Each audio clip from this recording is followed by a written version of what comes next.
दोस्तों, supreme court ने वृंदावन के बांके बिहारी मंदिर के प्रबंधन को लेकर एक बहुत बड़ा फैसला लिया है और ये सुप्रीम कोर्ट का फैसला सरकार के लिए बहुत बड़ा झटका है। कैसे, इस वीडियो में मैं आपको बताने जा रहा हूं। नमस्कार, मेरा नाम हिमांशु मिश्रा है, आप देख रहे हैं 4PM न्यूज नेटवर्क। दोस्तों, सुप्रीम कोर्ट ने बांके बिहारी ट्रस्ट पर अस्थायी रोक लगा दी है। कोर्ट ने कहा है कि बांके बिहारी मंदिर न्यास अध्यादेश 2025 के तहत समिति के संचालन को सस्पेंड किया जा रहा है। कोर्ट ने अध्यादेश की संवैधानिक वैधता को चुनौती देने वाली याचिका को भी हाई कोर्ट ट्रांसफर कर दिया है। इस फैसले के पीछे की कहानी शुरू होती है 15 मई 2025 से, यानी कि आपको फ्लैशबैक में लेकर चलते हैं। सुप्रीम कोर्ट की जस्टिस बेला त्रिवेदी और जस्टिस सतीश चंद्र शर्मा की बेंच ने उस वक्त आदेश दिया था कि राज्य सरकार बांके बिहारी मंदिर कॉरिडोर के निर्माण के लिए मंदिर के फंड का इस्तेमाल कर सकती है। हालांकि मंदिर के परंपरागत पुजारी और गोस्वामियों की मैनेजमेंट कमेटी ने इसका विरोध किया। उन्होंने सुप्रीम कोर्ट के आदेश के बाद आए राज्य सरकार के अध्यादेश को भी गलत बताया। गोस्वामियों ने राज्य सरकार के अध्यादेश को लेकर कहा कि एक निजी मंदिर को सरकार अपने नियंत्रण में लेने की कोशिश कर रही है। दूसरी तरफ यूपी सरकार ने सुप्रीम कोर्ट में दाखिल जवाब में साफ कर दिया कि उसका धार्मिक गतिविधियों में दखल देने का कोई भी इरादा नहीं है। वो सिर्फ मंदिर में आने वाले लाखों श्रद्धालुओं के लिए बेहतर व्यवस्था बनाना चाहती है। 15 मई को सुप्रीम कोर्ट ने यूपी सरकार को बांके बिहारी मंदिर के धन का इस्तेमाल कॉरिडोर के विकास के लिए करने के साथ साथ मंदिर के आसपास की 5 एकड़ जमीन अधिग्रहित करने की इजाजत भी दी थी। लेकिन इसके साथ ही शर्त यह थी कि अधिग्रहित की गई जमीन या फिर भूमि ठाकुर जी के नाम पर पंजीकृत होगी। इसके बाद 26 मई को यूपी सरकार एक अध्यादेश लेकर आती है जिसमें मंदिर की देखभाल के लिए ट्रस्ट बनाने की व्यवस्था की गई थी। इसके जरिए मंदिर का प्रबंधन और श्रद्धालुओं की सुविधाओं की जिम्मेदारी श्री बांके बिहारी जी मंदिर न्यास द्वारा संभाली जानी थी। इसमें 11 सदस्य मनोनीत होने थे, जबकि 7 सदस्य पदेन हो सकते थे।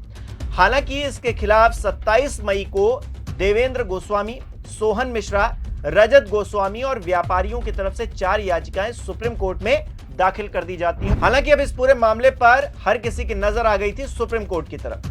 मामले में याचिकाकर्ताओं के वकील श्याम दीवान ने कहा था कि असल बात यह है कि हमें सुने बिना ऐसा आदेश सुप्रीम कोर्ट से कैसे आया, जबकि मामला कुछ और था। इसमें अचानक आदेश आ गया कि मंदिर का फंड कॉरिडोर बनाने के लिए दिया जाएगा।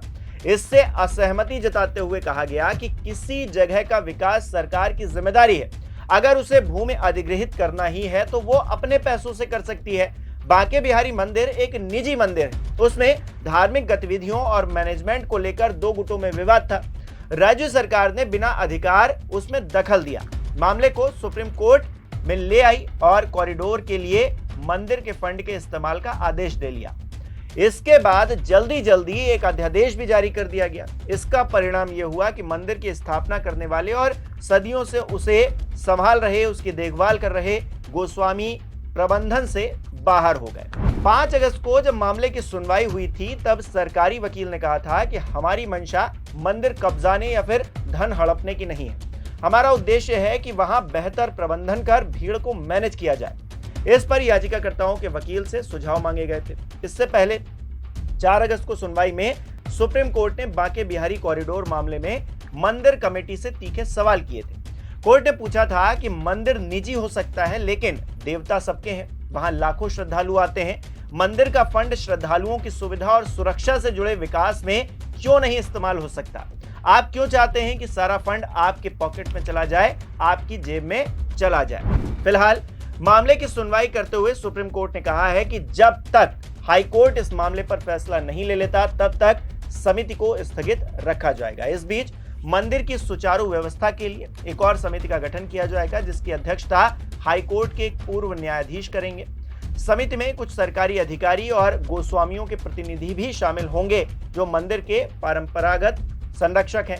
सुप्रीम कोर्ट में लगभग 50 मिनट तक चली सुनवाई के बाद जजों ने इस बात का संकेत दिया कि 15 मई को यूपी सरकार के बनाए हुए अध्यादेश के फेवर में दिए गए आदेश को वापस लिया जा सकता है। फिलहाल मंदिर प्रबंधन के लिए रिटायर्ड जो हाई कोर्ट के जज हैं, उनकी अध्यक्षता में कमेटी बनाई जा सकती है। इसमें जिला अधिकारी को भी रखा जाएगा। बांके बिहारी क्षेत्र के ऐतिहासिक महत्व को देखते हुए आर्कियोलॉजिकल सर्वे ऑफ इंडिया को भी उसमें शामिल किया जा सकता है। आसपास के विकास में उसकी मदद ली जा सकती है। कोर्ट ने कहा है कि धार्मिक पर्यटन को बढ़ावा देना बिल्कुल जरूरी है। इसके लिए उचित सुविधाओं का विकास होना भी जरूरी है।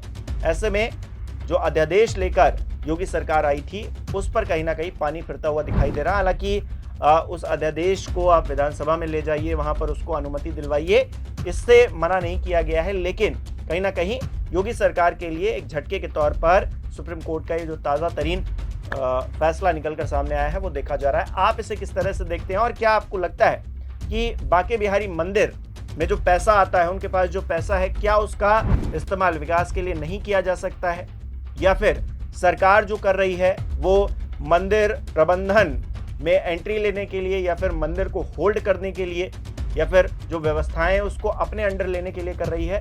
आप कहां पर किस तरह से चीजों को देख रहे हैं, हमें कमेंट करके जरूर बताइए। इस वीडियो को लाइक कीजिए, शेयर कीजिए और हमारे चैनल को सब्सक्राइब नहीं किया है तो वो भी कीजिए।